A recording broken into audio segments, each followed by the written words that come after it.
Olá pessoal, tudo bom? Bem-vindos de volta, um feliz 2020 para todos nós, neuropsicólogos, que nós tenhamos um ano muito produtivo, né? Cheio de atendimentos, cheio de muita construção de conhecimento para a nossa prática, para que a gente possa sempre levar o melhor para os nossos clientes, né? Para a família e para as pessoas envolvidas com essas pessoas, para aqueles que estão no atendimento clínico, né? Inclusive, isso serve para todos aquelas pessoas que estão em diferentes tipos de atendimento que de alguma forma cumprem, né, o que seria o requisito necessário da neuropsicologia, de promover mudanças, de promover qualidade de vida para essas pessoas que apresentam algum grau de queixas cognitivas, né, e ou comportamentais.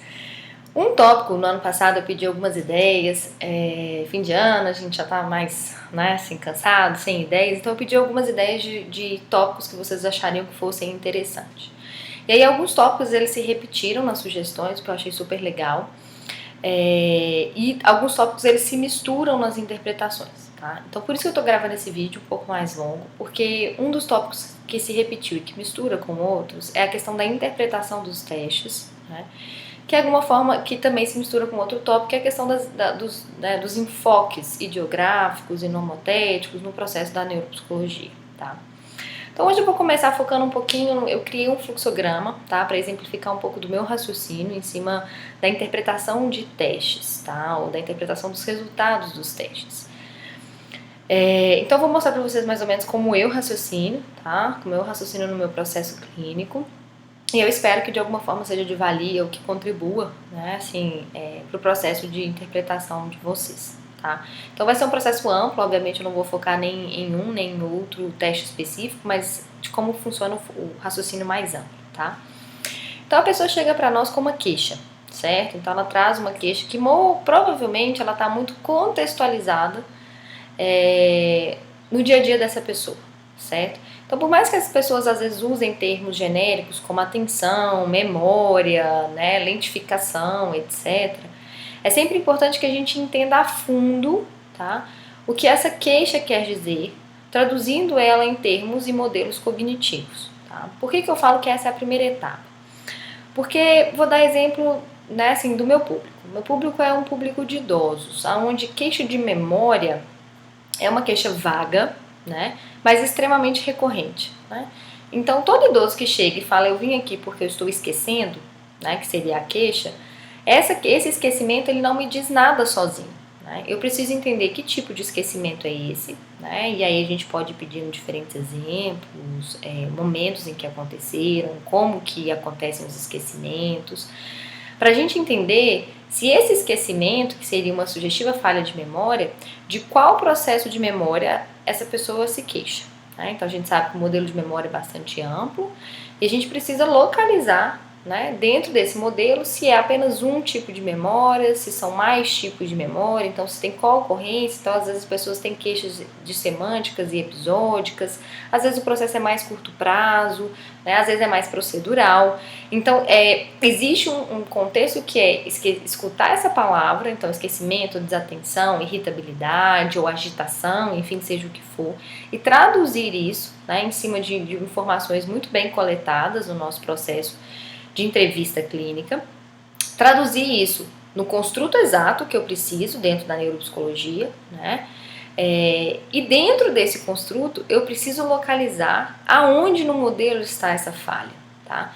Então todo mundo que se queixa de esquecimento, né, para todo mundo que se queixa de esquecimento, além de eu identificar qual tipo de memória que é, né, ou tipos, se forem mais de uma, eu tenho que localizar se as falhas potencialmente estão ocorrendo na codificação, no armazenamento, na evocação, no reconhecimento da informação. Então eu preciso, de alguma forma, tentar entender aonde está essa falha para que eu possa, né, dar prosseguimento ao processo de escolha dos instrumentos e daí em diante. Tá?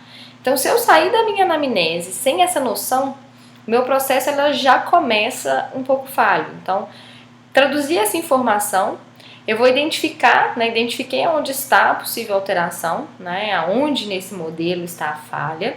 Se eu não conseguir antever ou pensar nas possibilidades, é importante que a gente peça mais informações na entrevista clínica para poder compreender essas queixas, tá bom? Se a gente já identificou, né, ou tiver clarificado essas informações, a gente vai passar para a etapa de buscar um instrumento que, antes de mais nada, ele tem que compartilhar com você, com o modelo que você usou aqui em cima, no modelo cognitivo de interpretação ou de tradução dessas informações, um instrumento que avalia o construto que você quer, compartilhando muito dessa fundamentação teórica. Então, se é um teste de memória episódica ou de memória semântica, por exemplo, ele compartilha a fundamentação teórica e ele acessa da forma como a pessoa aparentemente diz que existe uma falha. Então, se a pessoa diz que tem uma falha de evocação, parece ser muito mais de evocação, e o teste não der oportunidade de evocação, dificilmente o seu teste vai localizar a queixa, vai identificar essa queixa, né? Conseguir de alguma forma comprovar ou ter mais algum subsídio para que a gente diga ou ateste que de fato existe aquela dificuldade ou aquela falha, tá bom? Então isso é um primeiro ponto. Se quando vocês voltam não identificaram, né, não clarificou essas questões de qual domínio cognitivo que é, aonde está essa localização, eu sempre sugiro que vamos voltar no estudo dos modelos, né, ou peça auxílio de supervisão para conseguir separar, né? Tem muitos termos genéricos no popular que eles se encaixam, eles podem ter diferentes manifestações quando a gente traduz em construto cognitivo, né, ou comportamental. Então, quando alguém diz que alguém é agitado, né, ou ansioso, isso pode ter diferentes ramificações, porque no popular a pessoa traduziu como ansiedade, às vezes o que é um comportamento diferente da ansiedade como construto, né, pensando mais ou menos assim pra gente, tá? Como caixinha de mais ou menos de comportamentos e sintomas que a gente já conhece, tá? Então, uma vez que você fez certinho, localizou lá qual é o construto possível que a pessoa tem a queixa, traduziu, viu aonde, né? Então, se é de aprendizado, um teste que dê oportunidade de aprendizado ou não dê, dependendo do que você precisa, né? Se é, por exemplo, de armazenamento, né? Que exista um processo um tempo de armazenamento, se é de evocação, que existe etapa de evocação, ou se é de reconhecimento, que o teste tem etapa de reconhecimento. Então, vocês conseguem já, desde aí, pensar no instrumento, começar a pensar no que o instrumento tem que te apresentar, além do modelo teórico, assim como, né, quais etapas dentro desse modelo teórico daquele construto ele é capaz de avaliar. Então não é porque um teste diz que avalia determinado construto que ele consegue avaliar todas as etapas que compõem a execução daquele construto cognitivo, tá? Então a gente tem que estar atento a isso também. Uma vez que eu identifiquei, né, esse instrumento, eu vou sempre reforçar a questão de que é a teoria. Então eu vou lá verificar de fato se a teoria que embasa o instrumento, ela é compatível com o modelo que embasará a interpretação. Então, o modelo que você foi lá em cima, a teoria do instrumento que você identificou ali, ele realmente, né, é compatível?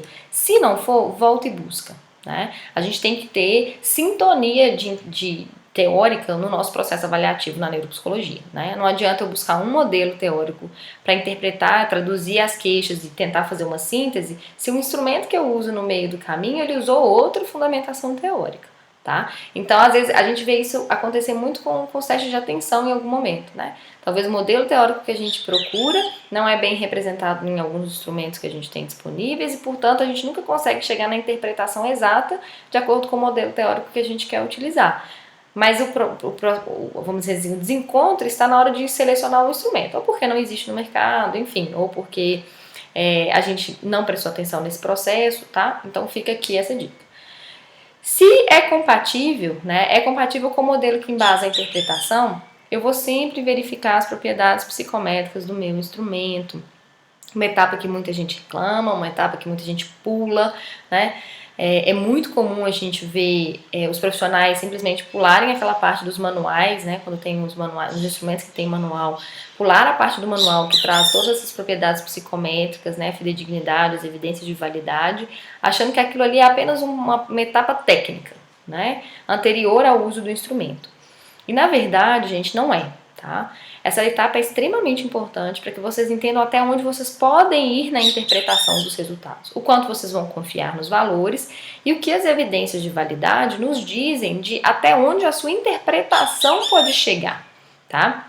Então, muitas das vezes a gente reclama que um instrumento, ele não, aparentemente, na hora da clínica, ele não tem uma correspondência ecológica, mas se você às vezes voltar no manual, nunca existiu essa evidência no próprio manual, ou seja, o instrumento nunca se propôs a de fato chegar nesse nível. Então, cuidado, e às vezes a gente está querendo fazer uma interpretação já de caráter ecológico, ou às vezes, né, de generalização ou de predição, que os instrumentos não nos deram. Tá? Então, não foi à toa, né, que o livro e o curso eles são desenhados para esse propósito, para a gente poder não esquecer de que, sim, os pesquisadores que desenvolveram um instrumento, eles fazem essa etapa para comprovar para nós, né, que o teste cumpre determinados requisitos psicométricos para o uso dele. E que, portanto, com esses requisitos cumpridos, sejam quais forem ali que estiverem feitos, na parte psicométrica desse instrumento, isso vai me permitir, como clínico lá na ponta, chegar até determinado ponto nas interpretações ou ter cautela extra na hora de interpretar. Então, Laís, só tem esse instrumento, eu quero usar ele, mas ele não está 100% nesse ponto aqui. Eu posso? Pode.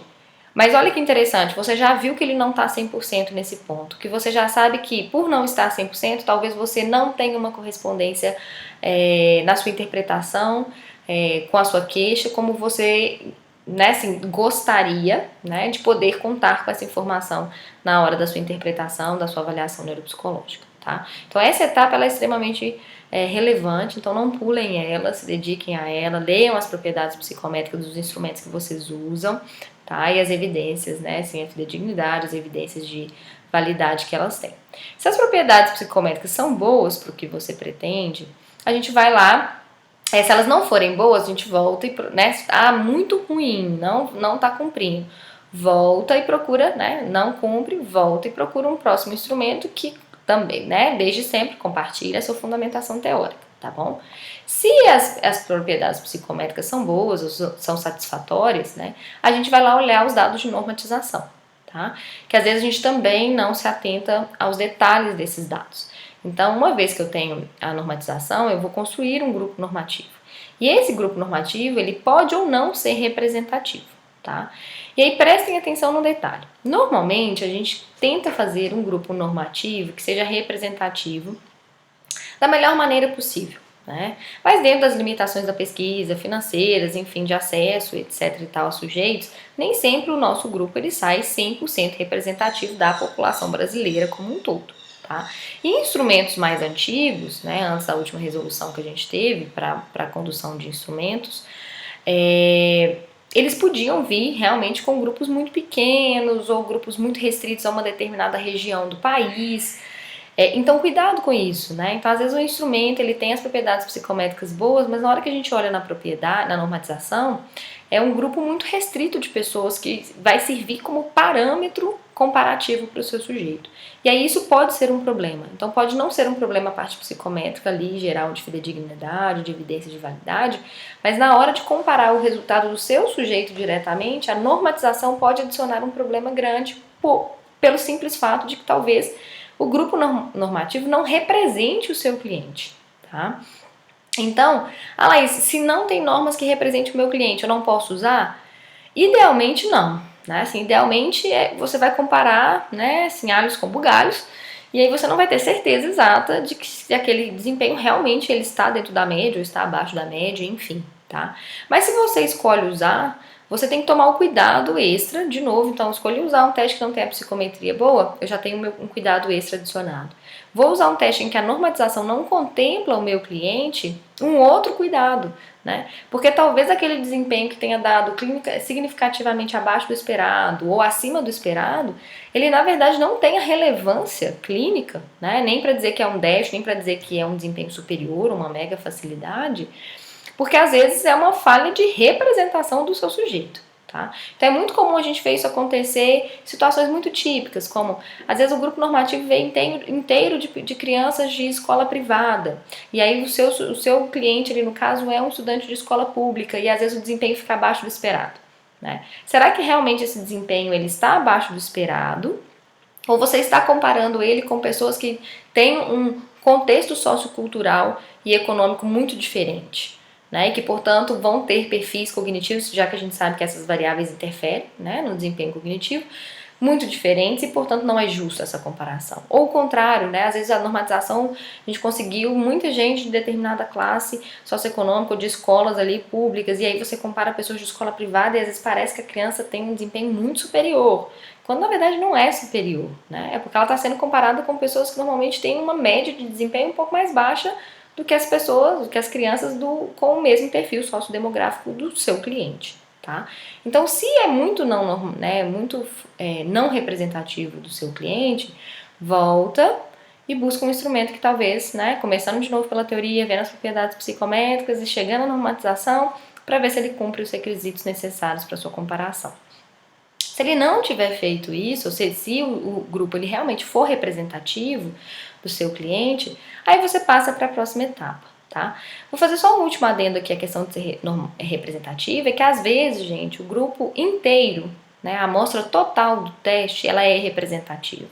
Mas talvez na hora que os autores subdividem em pequenos grupos, por idade, por escolaridade ou por ambos ao mesmo tempo, às vezes por sexo, enfim, talvez esses grupos percam a característica de serem representativos, então a gente tem que tomar cuidado com isso.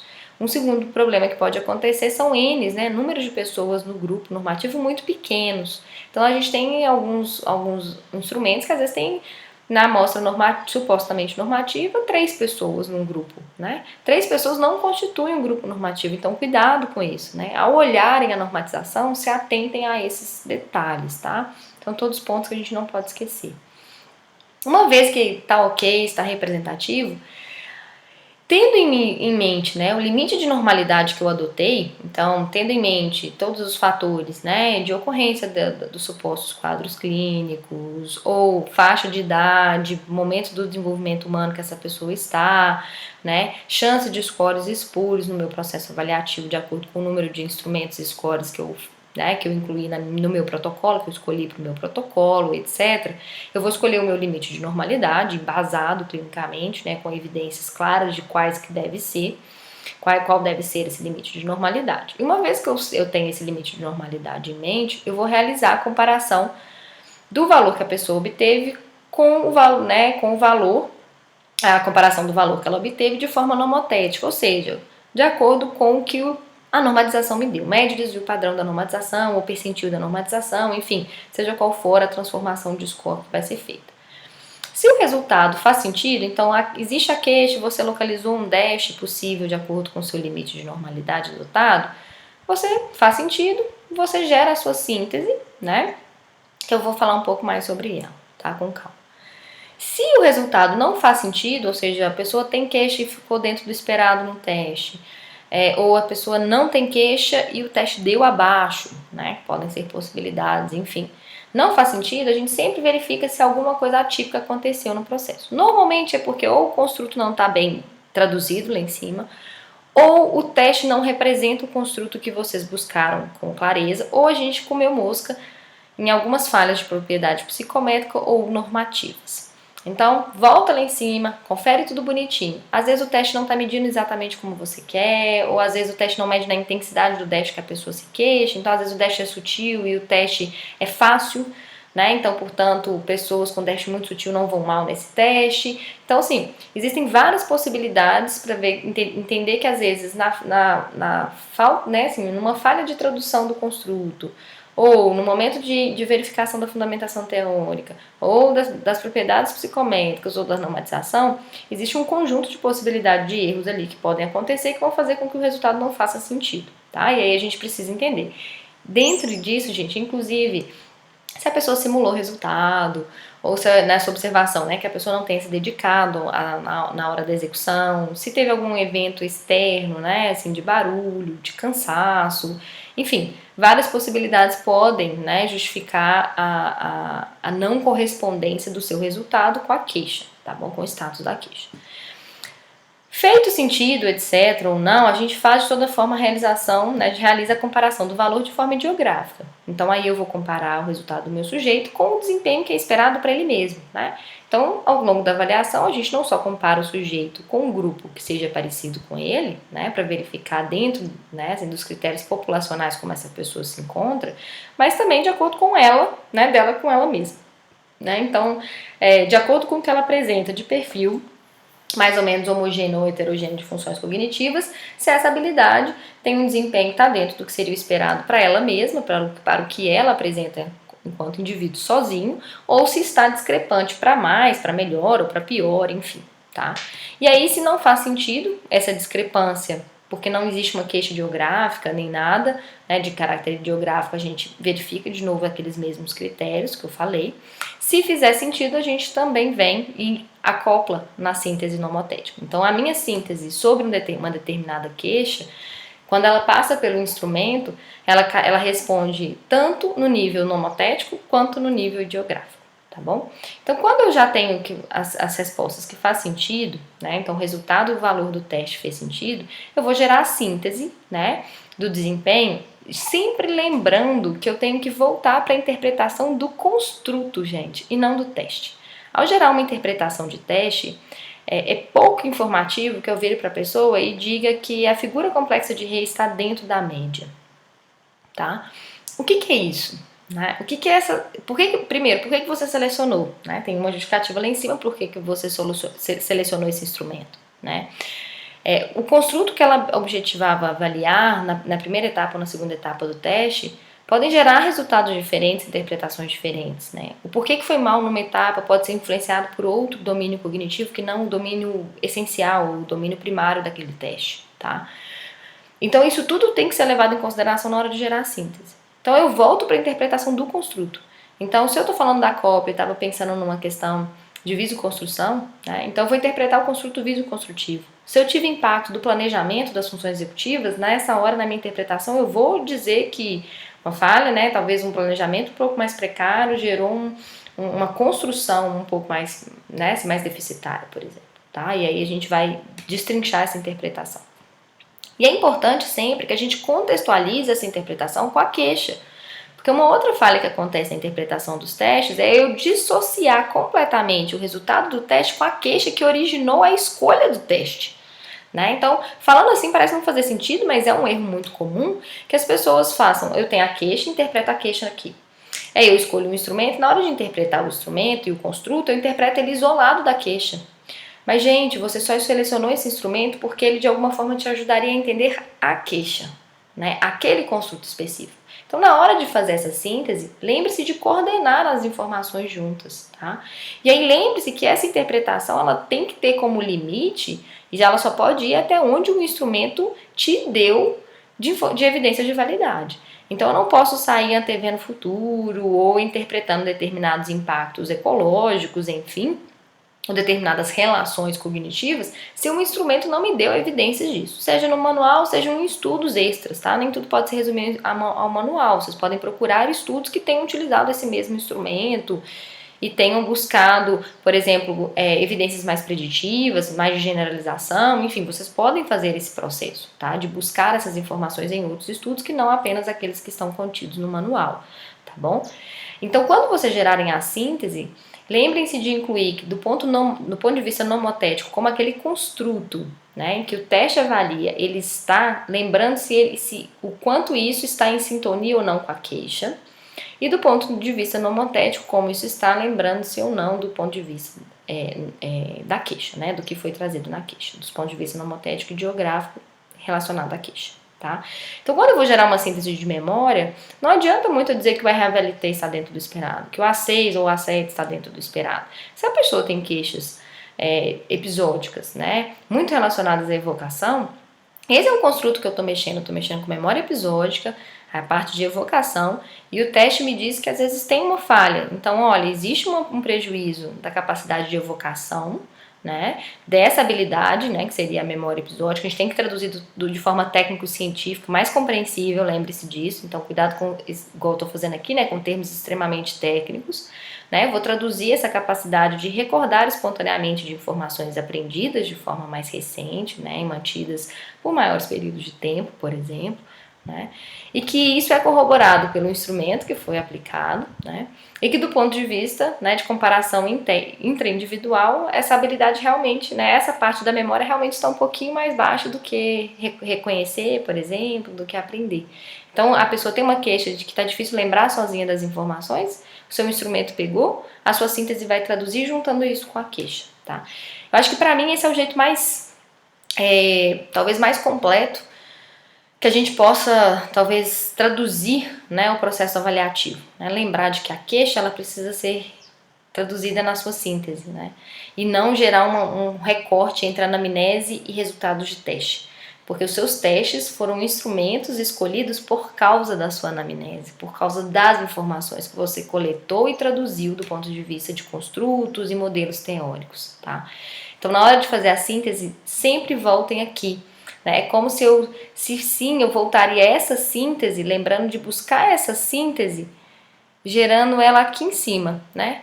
Nessa tradução de modelos e relacionada com a queixa, tá? Então é como se saísse uma seta lá de baixo e ela tivesse que juntar aqui junto, né? Juntar esses dois pontos, tanto a tradução técnica que você faz, quanto que a pessoa te trouxe de queixa cotidiana relacionada à vida dela, tá bom?